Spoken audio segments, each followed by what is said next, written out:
अस्सलाम वालेकुम। ये हमारे पास टॉपिक है लाइट एंड वेव। इस वक्त आप लोगों के जो टाइमिंग है वो मॉक की है।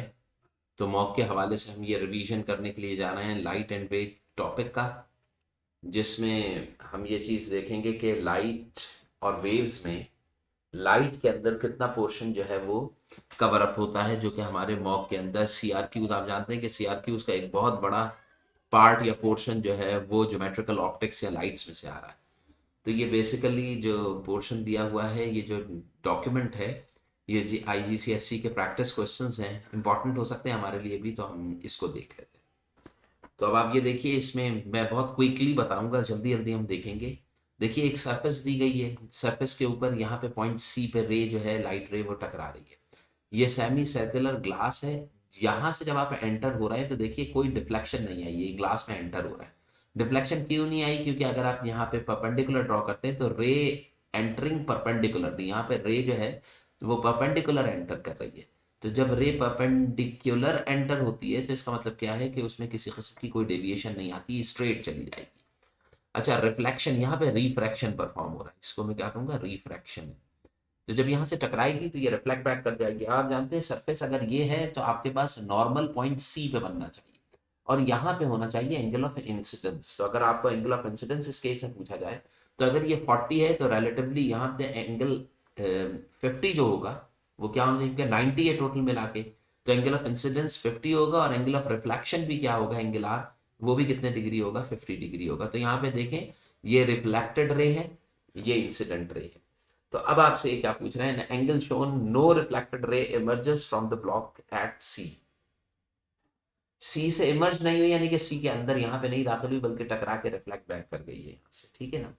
अब देखिए अगर यहाँ से रिफ्लेक्ट बैक कर गई है तो देखिए ये ग्लास मीडियम है, और ऊपर क्या है, आपके पास एयर है। तो इसका मतलब क्या है, जब आप ग्लास से एयर में एंटर हो रहे हैं तो ये रिफ्रैक्ट नहीं किया है, ब्लॉक इसमें इमर्ज नहीं हुई है, अंदर नहीं दाखिल हुई है, बल्कि रिफ्लेक्ट बैक। तो मैं इस पॉइंट को TIR भी कहूंगा कि टोटल इंटरनल रिफ्लेक्शन हो रहा है, क्योंकि डेंसर मीडियम से आप रेयरर मीडियम के अंदर क्या कर रहे हैं, मूव कर रहे हैं। तो आप जब आप डेंसर से रेयरर में जाएंगे तभी TIR परफॉर्म, तो इस पॉइंट के ऊपर TIR परफॉर्म हुआ। अब जरा देखिए कि ये कहते क्या है question. Determine the angle of at C, जो सी के ऊपर जो angle, reflection, angle of reflection C के ऊपर जो बन रहा होगा वो 50 डिग्री होगा। तो ये तो अभी हमने देखा कि यहाँ पे कितना आएगा, 50 डिग्री आएगा। अच्छा, उसके बाद कह रहे हैं state the type of reflection, किस टाइप की। तो आप जानते हैं टाइप्स ऑफ रिफ्लेक्शन दो तरह की होती है, एक होती है रेगुलर और एक होती है इरेगुलर। तो यहाँ पे इरेगुलर तो है ही नहीं, सरफेस आपके पास स्मूथ है, जो सरफेस है ये स्मूथ है। जब सरफेस स्मूथ होती है, ये सरफेस अगर स्मूथ है तो तो रिफ्लेक्शन कौन सी होगी, रेगुलर रिफ्लेक्शन। इसको मैं रेगुलर रिफ्लेक्शन भी कहूँ। अच्छा, इसके अलावा भी हमने देखा कि ये TIR भी, यहाँ पे टोटल इंटरनल रिफ्लेक्शन भी परफॉर्म हो रही है। तो हम दोनों लिख सकते हैं इसके अंदर, स्टेट द टाइप से टाइप इन्होंने पूछा। अब बार पार्ट बी क्या है, देखिए दोबारा से इंसिडेंट रे यहाँ से एंटर हुई, पॉइंट सी पे स्ट्राइक किया। अब यहाँ पे एंगल ऑफ इंसिडेंस देखा जाए तो वही आएगा, calculate the refractive index of glass. इस केस में एंगल ऑफ इंसिडेंस जो आ रहा है, angle I, angle of incidence जो आ रहा है वो 40 डिग्री है, ठीक है। तो अब ये क्या कह रहे हैं कि calculate the refractive index of glass. तो अगर मैं रिफ्रैक्टिव इंडेक्स इसका मालूम करने के लिए जाऊं, तो रिफ्रैक्टिव इंडेक्स के लिए मेरे पास फॉर्मूला होता है इस केस में, कि अगर आपको रिफ्रैक्टिव इंडेक्स ऑफ ग्लास मालूम करना है तो क्या कहते हैं, यहाँ पर रिफ्रैक्टिव इंडेक्स ऑफ ग्लास। तो रिफ्रैक्टिव इंडेक्स के लिए तो ये चीज़ ज़रूरी है कि आप ईटा फाइंड आउट करेंगे ना, ईटा, ये आपने फाइंड आउट करना। और ईटा का फॉर्मूला होता है साइन आई अपॉन साइन। अब मामला यहाँ पर ये है कि पार्ट बी में, देखिए अगर हम यहाँ पे देखें तो ऊपर कोई और इंफॉर्मेशन दी गई है। Semi glass block ray, blue light is directed into the block at different angle, the ray are directed towards C semi so that no refraction occurs at when the ray enters, यानी कि refraction नहीं, reflection आ गई। अब यहाँ पर अगर आपके पास refractive index के लिए यहाँ पर sine i upon sine r, इसमें डेंसर से रेयरर में जा रहे हैं लेकिन रेयरर के अंदर तो जा ही नहीं रहे। और ना ही हमें, देखिए आपके पास फॉर्मूला क्या है, एक ये वाला फॉर्मूला होता है, एक होता है स्पीड का formula, speed in air over speed in glass, speed in glass, या रियल एंड अपरेंट डेप्थ, और या फिर 1/साइन क्रिटिकल एंगल साइन सी होता है। तो अब ये मुझे बताइए कि ना मुझे यहाँ पर इन्होंने मेंशन किया है ग्लास का critical angle, determine the angle of reflection सिर्फ सी मेंशन किया है, और यहाँ पे कह रहा है कैलकुलेट द रिफ्रैक्टिव इंडेक्स। तो कैलकुलेट के लिए अभी अब ये थोड़ा सा देखेंगे कि क्या मामला है, कि रिफ्रैक्टिव इंडेक्स के लिए ये किस तरीके से करेंगे, कि यहाँ पे और कोई इन्फॉर्मेशन यहाँ पे एडिशनल मेंशन नहीं है, तो उसको हम जरा देखेंगे। अभी थोड़ा सा वेट कीजिए। अब ये कह रहे हैं draw the level path of refracted ray of red light, dashes line shows the path taken by the blue light. अब अगर रेड लाइट है और ब्लू लाइट है तो उसमें क्या इम्पैक्ट आएगा। अब देखिए ये जो लाइट्स है ना, इनके कलर्स चेंज हो रहे हैं। शुरू में लाइट जो दी गई थी वो ब्लू थी, अभी जो लाइट दी गई है वो क्या है, रेड है। अब इन आप जानते हैं कि इनकी जो फ्रीक्वेंसीज होती है वो, यानी कि एंगल, जो जिस एंगल के ऊपर ये डेविएट कर रहे होते हैं ये डिफरेंट होते हैं, ठीक है। तो different optical instrument part of the ray passing, तो मेरे ख्याल में ये हमारे उससे रिलेटेड नहीं है, क्योंकि इसके अंदर भी अगर आप ये लेते हैं ना, show the path taken by the blue light. अब अगर ब्लू लाइट होती, path taken by the ray of blue light in be red light. अच्छा अच्छा अच्छा अच्छा अच्छा, देखिए जो रे इमर्ज कर रही है ना, जो emerge ray in air close to the glass surface, जो इमर्जेंस हो रही है वो इस तरफ आ रही है, ठीक है ना। यानी कि इस रे का कुछ पार्ट यहां चला गया और कुछ पार्ट नीचे आ रहा है। अगर कुछ पार्ट यहाँ पे जा रहा है तो इसका मतलब क्या है कि यहाँ का जो एंगल ऑफ इंसिडेंस होगा वो यहाँ पे देखे ना, अब ये कितना, इस रीजन में ये क्रिटिकल एंगल यानी कि एंगल आई जो है वो यहाँ पे क्रिटिकल एंगल के बराबर होगा। देखिए यहाँ पे इन्होंने मेंशन किया हुआ है, तो इसका मतलब क्या है कि एंगल 40 जो है वो आपके पास किसके बराबर है, एंगल सी के बराबर है। तो अगर एंगल 40 एंगल सी के बराबर आ गया है तो इसका मतलब ये हो गया कि आपको आपको यहाँ पे इसके सॉल्यूशन के लिए अगर ये आ गया है तो इसका मतलब क्या है कि eta is equal to 1/sin c, और 1/sin ऑफ c किसके बराबर होगा, 40 डिग्री के बराबर, ठीक है। जब आप इसको सॉल्व करेंगे तो यहाँ पे, अच्छा अब एक चीज ध्यान में रखिएगा कि अगर आपके पास कैलकुलेटर नहीं है और इसकी वैल्यू गिवन नहीं है तो आप लोग टेंशन ना लें, आप लोग इसको यहां तक भी सॉल्व कर लेंगे ना तो आपके लिए इनफ होगा, ठीक है। इसकी वैल्यू अगर आपने कैलकुलेट करके नहीं भी लिखी है तो कोई प्रॉब्लम नहीं है, आप बस इसको यहां तक कर लेंगे, इनफ है, ठीक है बेटे। अब यहाँ पे बताइए, ये कह रहे हैं कि path taken by the rays of blue light. अब ब्लू लाइट पहले रेड लाइट थी, अच्छा ये जो है ये कह रहे हैं draw and label the path reflected and refracted ray of red light, the dashes line shows the taken by the blue light. अब यहाँ पे देखिए आप, यहाँ पे जो लाइट है ये 50 डिग्री पे आ रही है, यहाँ पर भी 50 डिग्री पे आ रही है, लेकिन अगर हम लाइट की वेवलेंथ को इंक्रीज कर देंगे तो क्या उसके क्रिटिकल एंगल के ऊपर कोई इम्पैक्ट आएगा।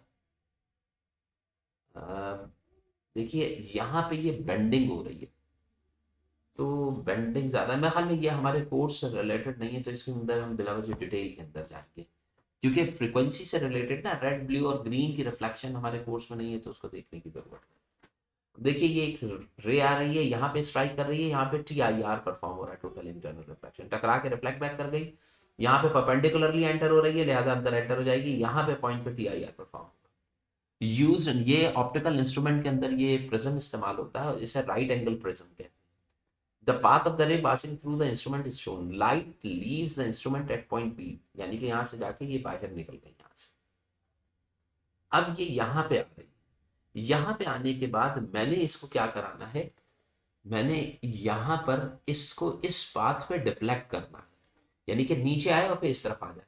तो बताइए नीचे आके इस तरफ आने के लिए मैं एक काम ये कर सकता हूँ कि जब यहाँ पे ये नीचे एंटर हो तो ये परपेंडिकुलर रीजन से एंटर हो, और यहाँ पर भी आपके पास रीजन क्या हो, परपेंडिकुलर, यानी कि जब परपेंडिकुलर सरफेस से एंटर होती है तो डिफ्लेक्शन कोई भी नहीं आती, और हम इसको 40 डिग्री के ऊपर 45 डिग्री के ऊपर क्या कर देंगे, इंक्लाइन कर देंगे। तो इसका मतलब क्या है कि अगर मैं ऐसे बनाता हूँ तो लाइट यहाँ से विदाउट डिफ्लेक्शन एंटर हो जाएगी, जब इधर स्ट्राइक करेगी तो इधर स्ट्राइक करने के बाद यहाँ से रिफ्लेक्ट बैक करेगी और विदाउट डिफ्लेक्शन के इस तरफ आ जाएगी।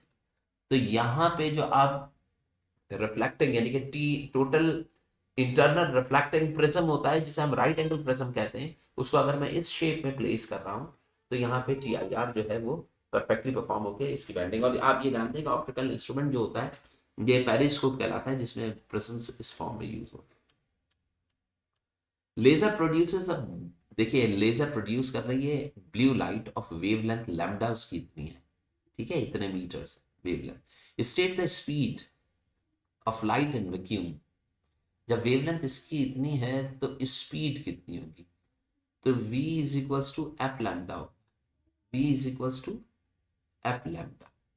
लैम्डा आपको पता है फ्रीक्वेंसी, अब आपने चेक करनी होगी कि ब्लू लाइट की फ्रीक्वेंसी कितनी होगी, ठीक है।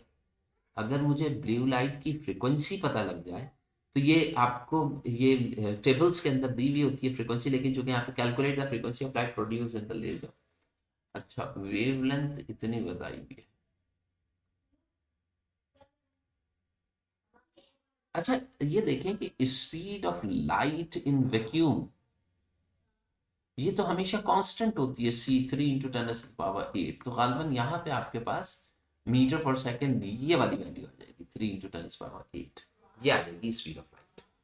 क्योंकि आप जानते हैं कि वैक्यूम के अंदर चाहे कोई भी कलर हो लाइट का, चाहे कोई भी वेवलेंथ हो, स्पीड ऑफ लाइट हमेशा क्या रहती है, कांस्टेंट रहती है। तो आपके पास रिजल्ट कांस्टेंट। अब ये कह रहा है कैलकुलेट द फ्रीक्वेंसी, तो फ्रीक्वेंसी अगर निकालूं तो लैम्डा अपॉन वी आएगा, यानी कि लैम्डा अपॉन सी। लैम्डा कितना दिया गया, 4.0 × 10⁻⁻⁷ और डिवाइडेड बाय 3 × 10⁸ अब आप इसको सॉल्व करेंगे और यहाँ पे हर्ट्ज के अंदर क्या बता देंगे इसकी फ्रीक्वेंसी, तो v is equal to f lambda के ही फॉर्मूले से हम इसको। अब यहाँ पे देखिए एक और क्वेश्चन है, द रे डायग्राम ब्लू लाइट रे है जो कि क्या कर रही है, enter passing from air to glass, हवा से ग्लास में जा रही है।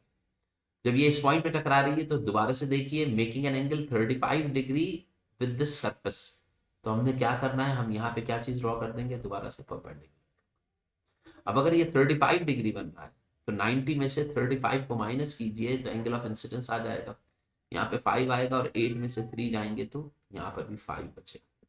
तो ये जो एंगल आएगा आपके पास ये 55 डिग्री होगा, जिसको हम एंगल ऑफ इंसिडेंस कहेंगे, एंगल आई।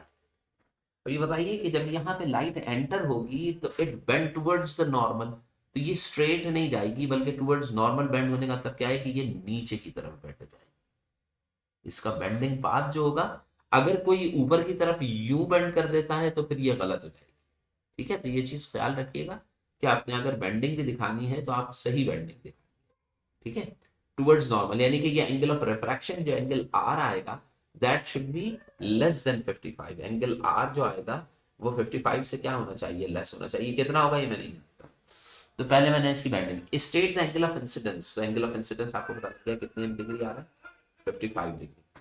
अब ग्लास, अब बच्चे जो होंगे ना वो एंगल ऑफ इंसिडेंस को डायरेक्ट 35 लिख देंगे, लेकिन आप 90 में से माइनस करके। अच्छा ग्लास का रिफ्रैक्टिव इंडेक्स कितना, ईटा की वैल्यू दी जा रही है कितना, 1.5। Calculate the angle of refraction, तो अब ये बताइए कि रिफ्रैक्टिव इंडेक्स किसके बराबर होता है, sine i upon sine r. तब जब आप रेयरर से डेंसर में, और जब आप डेंसर से रेयरर में जाएंगे तो फॉर्मूला होगा साइन आर अपॉन साइन आई। ये चीज जहन में होनी चाहिए। तो अभी हम तो रेयरर एयर से ग्लास में आ रहे हैं, रेयरर से डेंसर, तो मुझे एंगल ऑफ रिफ्रैक्शन, मुझे कौन सा एंगल यहाँ पे फाइंड आउट करना है, एंगल आर मालूम। तो साइन आर ऊपर ले जाइए, ईटा नीचे ले आइए। तो देखिए ये हो जाएगा sine r is equal to sine i upon eta, sine i upon eta result आ जाए, ठीक है। अब साइन आई अपॉन ईटा अगर मेरे पास रिजल्ट आ जाता है तो इसका मतलब क्या है कि साइन ऑफ आई किसके बराबर है, 55 डिग्री, अपॉन ईटा किसके बराबर है, 1.5। अब आपने क्या करना है कि अगर आप इसको यहीं तक छोड़ देते हैं, यहाँ तक कैलकुलेट कर लेते हैं, और चूंकि आपके पास कैलकुलेटर साइंटिफिक नहीं होता और अगर वैल्यूज ना गिवन, तो आपको यहाँ तक लिखने के ऊपर भी पूरे मार्क्स मिल जाएंगे। लेकिन इसको फर्दर कैलकुलेट करने के लिए मैं हो सकता है वैल्यूज प्रोवाइड करूँ, तो उसके रिलेटिवली जब आप इसे सॉल्व करेंगे तो आपके पास एंगल ऑफ रिफ्लेक्शन, क्योंकि आप पहले इसको सॉल्व करेंगे 1.5 को सामने लेके जाएंगे और फिर साइन का इन्वर्स साइन 55 लेंगे, और फिर इसके बाद यहाँ पे यानी कि किस तरीके से आ जाएगा इसको देखिए। मैं अगर इसे सॉल्व करूँ तो ट्रिग्नोमेट्रिक साइन, एक मिनट, ये क्या है 55, ट्रिग्नोमेट्रिक साइन ये आया 55 डिवाइडेड बाय 1.5, ये आंसर आया। और फिर हम क्या करेंगे, इसका इनवर्स फंक्शन, अब साइन का इनवर्स कहाँ होगा, साइन का इनवर्स नहीं दिया हुआ, इनवर्स ये दिया हुआ नहीं, ये तो लॉग है। फिर inverse of sine trigonometry function second, हाँ ये दिया हुआ। दोबारा से देखिए, दोबारा से देखिए, पहले हम लेंगे 55, इसका हम लेंगे ये साइन, साइन ठीक है, इसको डिवाइड किया 1.5 से, तो आंसर क्या आ गया 0.5461, 0.5461, यानी कि आंसर आ गया sine r is equal to 0.5461। अब हमने मालूम क्या करना है, यहाँ पे हमने निकालना है आर, तो साइन उठ के अकेला उस तरफ चला जाएगा तो साइन इनवर्स बन जाएगा, आर यहीं रहेगा, तो ये बन जाएगा साइन इनवर्स ऑफ 0.5461। तो जब आप इसको कैलकुलेट करेंगे तो देखिए कैसे, ये 5461 आया हुआ, इसका साइन इनवर्स लेना है, ट्रिग्नोमेट्री में आएंगे, ये सेकंड करें, ये साइन इनवर्स आ जाएगा इसका 33.09, यानी कि ये कितना आ गया 33.09 डिग्री होने का मतलब क्या है कि तकरीबन 33 डिग्री आ जाएगा एंगल ऑफ रिफ्रैक्शन। तो यहाँ पे आंसर जो आएगा एंगल ऑफ रिफ्रैक्शन वो 33 डिग्री आएगा। ठीक है बेटे, तो ये अगर आता है एंगल ऑफ रिफ्रैक्शन या क्रिटिकल एंगल या जो भी एंगल फाइंड आउट करने के लिए, तो आपके पास ये आएगा। यहाँ पे देखिए converging lens focal length 7 centimetre है, इसकी फोकल लेंथ कन्वर्जिंग लेंस की, एन ऑब्जेक्ट ऑफ हाइट, अच्छा लेंस वाले पोर्शन को अभी हम रहने देते हैं, ये जो दूसरे वाले पार्ट थे ना उनको हम अभी अगर फोकस करें तो ज़्यादा बेहतर है, ठीक है ना। देखिए मैं द रे of light travels in air across the flat boundary into the glass. The angle of incidence is 51. देख रहे हैं एक रे है, space below draw level diagram and illustrate information given. एक रे है जो कि ट्रेवल कर रही है लाइट की एयर में, अक्रॉस द फ्लैट बाउंड्री, उस पर टकराई है फ्लैट इनटू द ग्लास, और फिर ग्लास में चली गई, यानी कि ग्लास ये है, लाइट रे ऐसे ट्रेवल किया है, इसने स्ट्राइक किया, the angle of incidence is 51। उस वक्त जो एंगल ऑफ इंसिडेंस जब इसने ये एयर से, ये एयर में थी और ये क्या है ग्लास है, तो ग्लास एयर में टकराई है, तो कितने एंगल पे यहाँ पे आप एंगल देख के बनाएंगे 55 डिग्री, 51 डिग्री सॉरी। अब जब एंटर होगी तो सही बात है बेंडिंग टुवर्ड्स नॉर्मल होगी, तो यहाँ पे जो अब आपके पास एंगल आएगा angle of refraction angle r, वो आ रहा है 29 डिग्री। तो ये आपके पास इसकी फिगर हो गई। कैलकुलेट द रिफ्रैक्टिव इंडेक्स, तो आप बताइए रिफ्रैक्टिव इंडेक्स ई का जो होगा वो किसका होगा, sine i upon sine r. अब साइन आई जो है वो आपके पास आ गया, साइन आई जो है वो आ गया 51 और साइन आर आ गया 29। तो अब आप यहाँ पे चेक करें 51 ऑफ साइन, आ जाए बेटा, sine 51 divided by 29 of sin,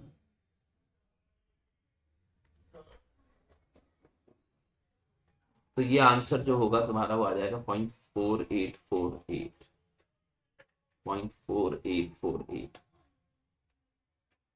0.4848। तो ये 0.4848 जो है ये रिफ्रैक्टिव इंडेक्स हो जाएगा आपके पास उस पर्टिकुलर मीडियम के। तो calculate the refractive index of glass अभी। The ray of light gets towards the flat boundary with the air. The angle of incidence is 51. The ray does not emerge into the air. यानी कि टकराने के बाद the रे glass से travel कर रही थी लेकिन वहां पर इमर्ज नहीं हो सकी. Straight and explain what happened. The रे glass travels towards the flat boundary. देखिए यहाँ पे ग्लास में एंटर हो गई और ग्लास में एंटर होने के बाद जब ग्लास के यहाँ पे ग्लास था और ग्लास के अंदर जब ये ट्रेवल करके यहाँ पे इसने स्ट्राइक किया तो इसका एंगल ऑफ इंसिडेंस बना 51 डिग्री. इसका इंसिडेंस बना 51 डिग्री. तो 51 डिग्री एंगल ऑफ इंसिडेंस बन रहा है. तो ये कहना है कि ये क्या वजह थी कि ये इमर्ज नहीं हुई, बाहर नहीं निकली. कौन से एयर मीडियम के अंदर नहीं जा सकती. तो वजह क्या हो सकती है कि जो 51 डिग्री एंगल दिया गया है इस पॉइंट के ऊपर टोटल इंटरनल रिफ्लेक्शन परफॉर्म हो. और अगर इस पॉइंट पे टोटल इंटरनल रिफ्लेक्शन तो रे बाहर नहीं जाएगी बल्कि it reflect back into the same medium. तो अगर ये इमर्ज नहीं कर रही है, देखिए the ray does not emerge into the air. What is the reason behind it कि उस पॉइंट के ऊपर क्या चीज परफॉर्म हो रहा होगा, टोटल इंटरनल. और ये एंगल जो है angle of incidence that is greater than its critical angle. इसके क्रिटिकल एंगल से क्या हो गया, बढ़ गया. आप जानते हैं angle of incidence it is more than their critical angle. तो लाइट जो होगी वो क्या कर जाएगी, यानी कि आप क्या लिखेंगे कि this angle of incidence 51 degree is more than the critical angle.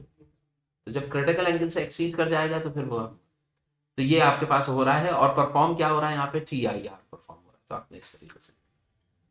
अच्छा ये इसका लास्ट पार्ट देखिए. The frequency of monochromatic light. Monochromatic light एक ऐसी लाइट होती है जो कि सेम सोर्स से डिराइव की गई हो. ये आपके कोर्स में तो नहीं है हमारे, लेकिन ये फर्स्ट और सेकंड ईयर में हम पढ़ते हैं. मोनोक्रोमैटिक लाइट एक ऐसी होती है जो कि सेम सोर्स से प्रोवाइड एक्सट्रैक्ट की गई है. अच्छा उसकी फ्रीक्वेंसी आपको इतने हर्ट्ज दी गई है. The ray of light of the laser passing from. अब ये लाइट जो है वो कहां से गुजर रही है, वैक्यूम से गुजर रही है लेजर लाइट. अब जाहिर बात है कि जब लेजर बीम होगी या कोई भी लाइट वैक्यूम से गुजरेगी तो उसकी स्पीड ऑफ लाइट c के बराबर होगी 3 × 10⁸ इनटू. अब उसको एंटर आपने कहां कर दिया, फाइबर ऑप्टिक में. व्हाट इज मीन बाय, तो monochromatic light draw from same source या सेम वेवलेंथ और फ्रीक्वेंसी उससे.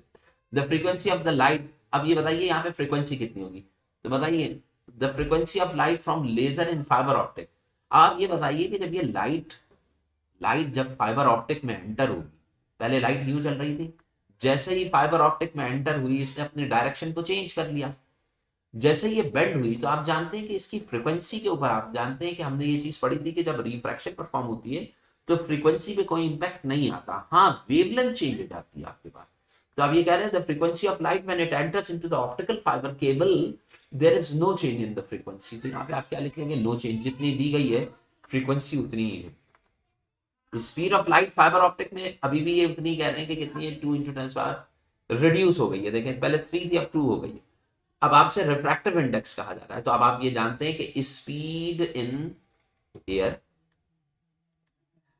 और speed in optic fibre optic, इनको अगर मैं डिवाइड कर दूं तो स्पीड इन एयर क्या है 3 × 10⁸ और स्पीड इन ऑप्टिक क्या है 2 × 10⁸. दोनों को डिवाइड करेंगे तो आंसर क्या आएगा 1.5. तो ये रिफ्रैक्टिव इंडेक्स आपको दे देगा 1.5 जो दे रहा है that is the refractive index of fibre optic आपके पास. वेवलेंथ ऑफ लाइट जब वो एंटर होगी तो बताइए वेवलेंथ के लिए v is equal to f lambda. v is equal to f lambda. तो अगर मुझे वेवलेंथ, तो आप जानते हैं कि वेवलेंथ के ऊपर इंपैक्ट आएगा, तो वेवलेंथ किसके बराबर होगी, v अपॉन एफ के. वेलोसिटी जब अंदर एंटर हो गए ना तो आपकी वेलोसिटी 2 × 10⁸ है, रिड्यूस कर गई. और फ्रीक्वेंसी आपको पता है कि कितनी रखी थी ऊपर, फ्रीक्वेंसी वही सेम एज इट इज है जो ऊपर दी गई थी, जो कि क्या थी 4.7 10 14. 4.7 10 14 4.7 × 10⁻14. अब इसको डिवाइड कर देंगे, डिवाइड करने के बाद जो आंसर निकालेंगे ये मीटर्स के अंदर इसकी क्या आ जाएगी, वेव. तो v is equal to f lambda के थ्रू ही आप. तो बस इसको यहीं तक रखते हैं, नेक्स्ट टाइम फिर इसको आगे